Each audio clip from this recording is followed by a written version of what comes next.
Final Fantasy VII, the epic RPG of the 90s, which in modern day we are finally seeing a grand remake of, slowly realised. In recent years, both the remake and rebirth have been providing gamers with the reimagining of a classic that they have been craving for so long. However, what if I told you that Final Fantasy VII has not only been remade in the past, but remade decades ago? That's right. What you may have recently experienced or are experiencing on the PS5 is not the first time this amazing adventure has been rebooted, and the reality is that the first remake of the Sony PlayStation smash hit was created for the Nintendo Entertainment System of all hardware. So with all of that said, this might have you wondering what on earth is going on here, and how could you have possibly missed out on experiencing this ridiculousness? After all, Square have backed away from working with Nintendo and left on a rather sour note. So, let's find out. Hello ladies and gentlemen, Big Daddy Top Hat here. This is the insane story of Final Fantasy VII for the NES. Yeah! When it comes to the world of video games, few are more iconic than that of Final Fantasy VII, the turn-based Japanese role-playing game that transitioned the Final Fantasy franchise from simple 2D sprite-based games to one that featured a massive world with pre-rendered backgrounds and 3D polygonal models. Now, considered the stuff of legends, the game was like nothing we had ever seen before, with the experience being so gigantic that it wasn't even possible to fit on a Nintendo 64 cartridge, like many had imagined and hoped for. Spanning 3 separate discs of gaming goodness, Final Fantasy VII set a new gold standard for the RPG genre and storytelling in video games in general. However, while this is certainly the case, this didn't stop some lunatics from completely remaking the game and creating a version that could run on NES hardware. But to understand how such a strange feat would even be attempted, we have to look away from Final Fantasy's homeland of Japan and instead to a different part of the Far East. China. China has had a long-standing association with bootlegging, aka the unauthorized reproduction or distribution of movies, music, software and branded goods. Historically, China's lax intellectual property laws and weak enforcement mechanisms made it a hotspot for bootlegged products, resulting in the creation of glorious titles that shouldn't exist, like an 8-bit version of Final Fantasy VII. As crazy an idea as this might seem on the surface, this did not stop the Chinese from trying. But bear in mind that the NES was essentially dead hardware when the licensed version of Final Fantasy VII was released. You might be thinking, why would they even bother? Well, you see, while in Japan, most of the West and in other wealthy regions in the world, people had left 8-bit Nintendo home systems behind. But in developing countries where money was tighter, import taxes were high and distribution of foreign electronics was low, gaming on reverse-engineered Famiclones remained popular, decades after the NES's star had faded in the United States and elsewhere. This meant that a grey market version of Final Fantasy VII, produced for regions where grey market consoles remained popular, was actually a more sensible endeavour than it may first seem on the surface. Still, while the PlayStation version of Final Fantasy VII arrived on the platform in 1997, Chinese Final Fantasy VII would not surface until 2005, 8 years after the original game's initial success, raising the question, why all over again? But before I answer that, or you consider giving this obscure bootleg a go, if you haven't played the excellent official Final Fantasy VII remake yet, I can get you this expansive, critically acclaimed title, complete with the Yuffie DLC side story, which wasn't even told in the original game, for 58% cheaper than on Steam. To get this game or hundreds of other discounts, feel free to use my Instant Gaming affiliate links via the pinned comments. You get cheap games and it supports the channel. Thanks everyone. As for the 2005 remake, looking a little closer, things do once again begin to make a little more sense, as the physical cartridges for this game, upon closer inspection, were often labelled Final Fantasy VII Advent Children, a title that was shared with the Final Fantasy VII movie that saw release in September of that year. So there was a tie-in to a modern license even though the game itself had nothing to do with the movie. This may mean that this title was developed to either capitalise off of the movie license, or it may have been produced at an earlier date and rebadged for such an occasion. After all, according to the game's title screen, this one was just called Final Fantasy VII, which makes sense considering that this is indeed an ambitious remake of the classic PlayStation game, providing no references to the Advent Children movie at all. While an exact release date is unknown, what we do know is that the game was developed by a group known as Shenzhen Nanjing Technology, a company who, according to bootleggames.fandom, was founded in 2002, who would develop an array of Chinese language turn-based RPGs for the Famicom. Over the years, these busy boys would get up to all sorts of mischief, including creating NES versions of Golden Sun, Chrono Trigger, and The Legend of Zelda: The Minish Cap.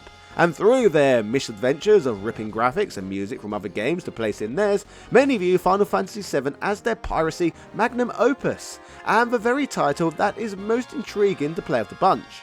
Impressively, the game tries its very hardest to replicate the classic on the limited hardware, with the game, just like the original, allowing players to direct Cloud Strife through a huge world utilising a group of 3 interchangeable party members.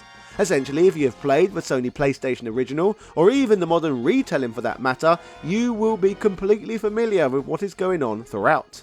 In this world, as the epic story unfolds, players can explore areas, speak to non-playable characters, partake in turn-based battles, and take advantage of an in-game subsystem that has been adapted from the source material. Just like in the games we all know and love, in this 8-bit affair, the first act of the adventure occurs in Midgar, with the story progressing and allowing players to later explore an array of further towns, dungeons, caves and more, which all starts to become accessible as soon as the player can reach the world map.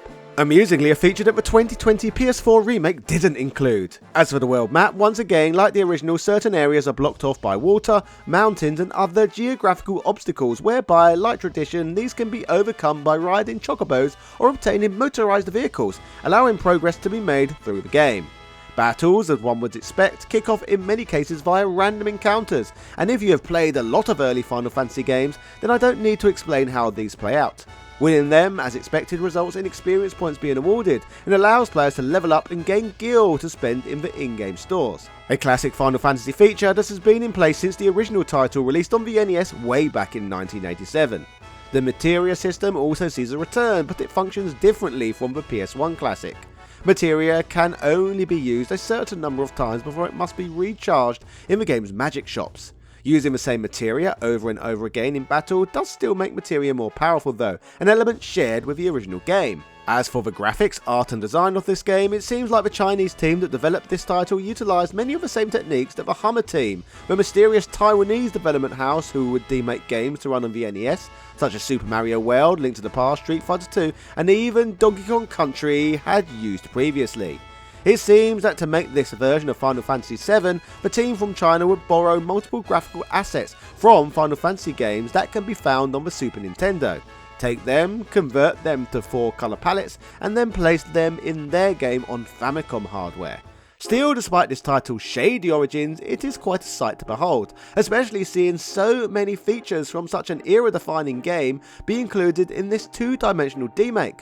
Final Fantasy VII, recreated with the Famicom's restrictive hardware capabilities, was a creative feat indeed. In regards to the title's development, Bootleg Games would highlight that special compensation was made for some of the in-battle sprites, such as Cloud Strife, by combining 2 16x24 pixel sprites side by side instead of the usual single sprites to account for weapons, such as Cloud's sword or Barrett's gun. While this game showcased remarkable achievements, it still bears significant flaws, for example often being criticised for its inconsistent battle rates, prolonged fights and unfair difficulty. Fortunately, in line with the tradition of many abandoned bootleg games, dedicated modders within the fan community have taken it upon themselves to enhance and refine this game, even going so far as to translate it into English. This in turn means that this title is not only better than ever before, it's also more accessible than ever before too.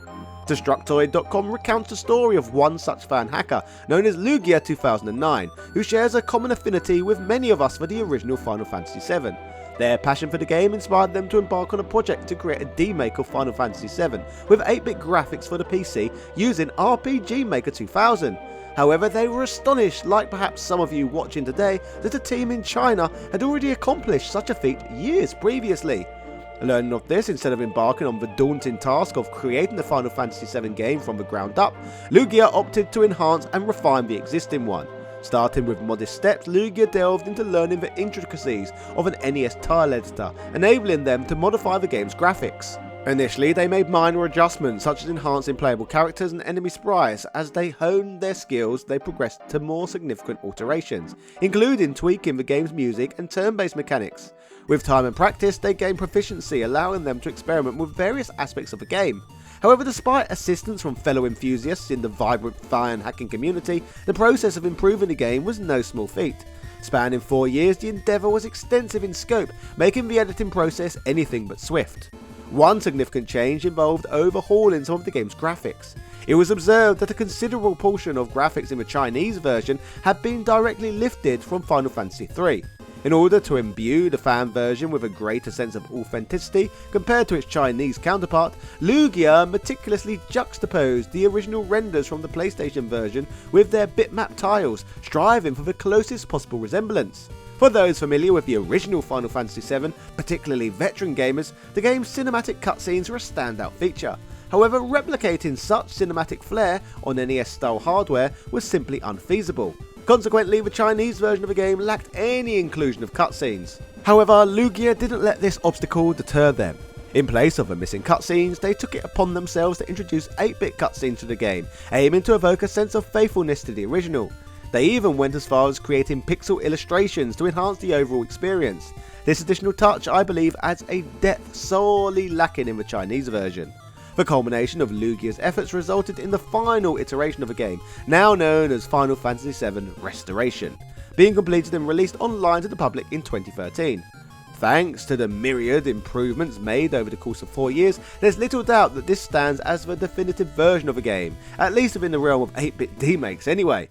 So, reflecting on all this, while Rebirth might be the current flavour of the month, please try to remember that the Chinese were remaking Final Fantasy VII years before anyone else had even thought about this. Anyway, if you love the PlayStation original as much as I do, don't forget you can get the official Final Fantasy VII Remake complete with the UV DLC for 58% cheaper than on Steam, simply by using my affiliate link. Or if you want more niche Final Fantasy videos, then you might like my upload on this odd original PlayStation fighting game. Cheerio.